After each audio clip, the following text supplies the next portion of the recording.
So the fundamental characteristic of Hakomi that's been there since the beginning is this way of using mindfulness for self-awareness and assisted mindfulness. So unlike a meditation practice that somebody does on their own or in a group, but basically essentially paying attention to your own experience in a mindful way all by yourself, what Hakomi offers is a way of assisting someone in mindfulness and being a reflection. I often say that we can't see our own face without a mirror.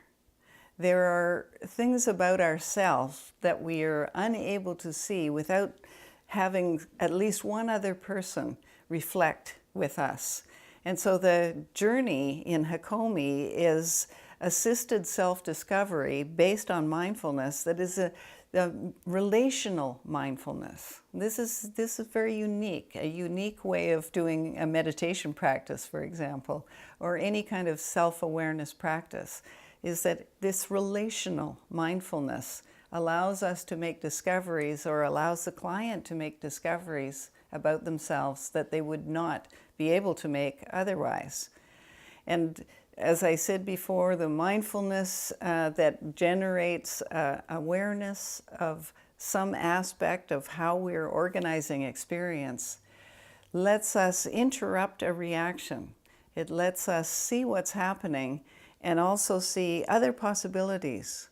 We're not going from an old reaction to a new reaction. We're going from seeing a reaction to seeing many other possibilities of how to respond in this moment. So we're seeing not only our old reaction and the possibility of a new reaction, we're seeing the old reaction and many other possibilities of how to respond in this moment. So what we're aware of gives us choice, and choice ultimately brings freedom.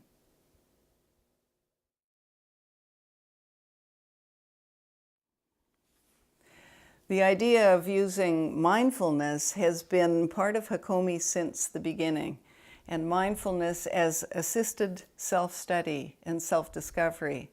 So we're not only cultivating this moments of paying attention to present experience as therapists and as practitioners, and assisting the client to pay attention to their own experience, not just in the Hakomi session, but in their life, so that we can become aware of old reactions that aren't working for us anymore, and not change them necessarily to the opposite, but see the old reaction for what it is.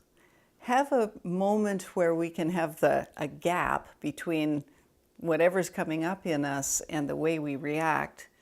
And in that gap, seeing other possibilities, alternative responses. The mindfulness that we practice that lets us notice what's going on gives us this moment of choice. What are the other possibilities of how to respond or engage in this moment that will change my experience? We say that consciousness, that kind of awareness that mindfulness brings, gives us choice in that way. And choice gives us freedom.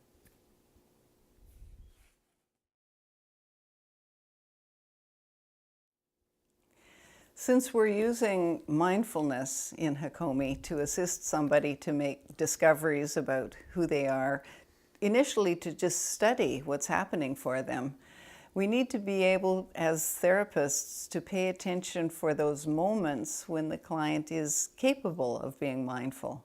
There's so many other states of mind that any person goes through, especially when we're sharing about difficult or challenging experiences in our life. And usually when somebody comes to psychotherapy or to Hakomi, they have something that's problematic that they want to talk about and explore.